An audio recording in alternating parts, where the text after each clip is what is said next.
what makes being a paramedic, in my opinion, the best place to go to PA from is critical thinking, critical patient care, management of your time and management of a very chaotic scene, resource management, talking to patients, getting comfortable out of your comfort zone, learning to be comfortable being in somebody else's personal space, and thinking about all these disease processes that are emergencies, because you still need to know all that stuff as and a documentation. PA.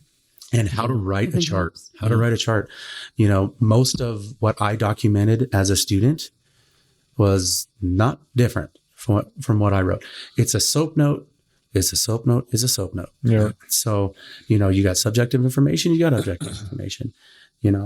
Sometimes you just write a subjective paragraph and then you click boxes on your physical assessment. So that's your objective stuff. Your assessment and plan kind of go into other boxes too. But, there's a lot of stuff that prepares you for that next step. Right. So, you're not, the hill to climb isn't as steep when you've had that education and that experience. Right. But by far and away, what helped me the most from transitioning from paramedic to PA was my EKG interpretation stuff. Yeah. I mean, I felt like I could have taught that class. I think there's such an emphasis. What? You probably could have. I probably could have. Yeah. I think that there's such an emphasis in cardiology and some of that pharmacology stuff with all those life-saving medications and, rhythm medications, antiarrhythmics. That's important stuff to know. You're going to be prepared better for pharmacology class.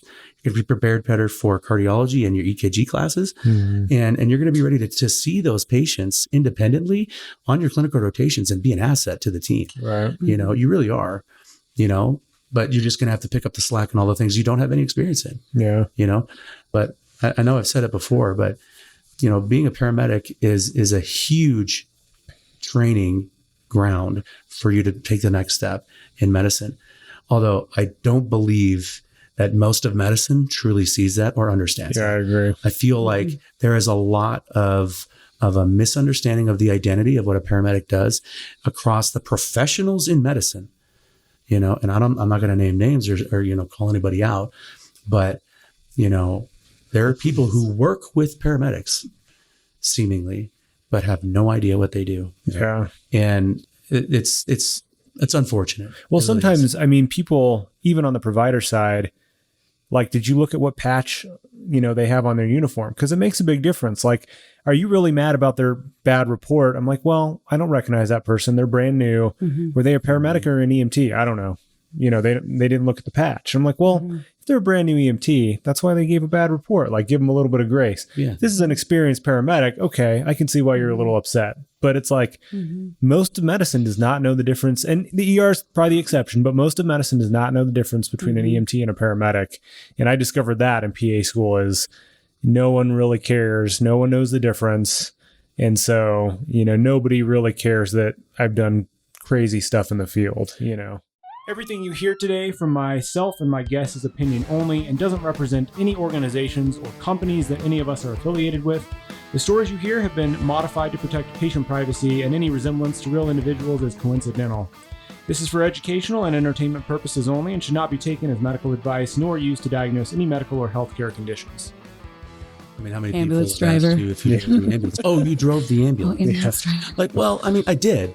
I did. It's true. It's not a lie. I did drive it. kind of I fun. did other stuff too, though. kind of fun. I did more than that. Yeah. We paralyze people and intubate them. Yeah, and Right. that's the example You're I go like, to. what? Yeah. The stuff. I've had people. Trach somebody. I've had doctors go, Correct somebody. you RSI people? Yeah. Yeah. I mean, how many It's doctors different nationwide. can say that they've criked somebody? Yeah. I mean, very few. Very few. It's a unique procedure. Yeah. That you have to be pretty specialized in. Well, you have to be at the right place at the right time. Well, I tell EMTs that And are we're at the right debating place. going to PA school, I tell EMTs just to, if you want to be a paramedic, go to paramedic school. If you want to practice for years as a paramedic and then go to PA, that's fine.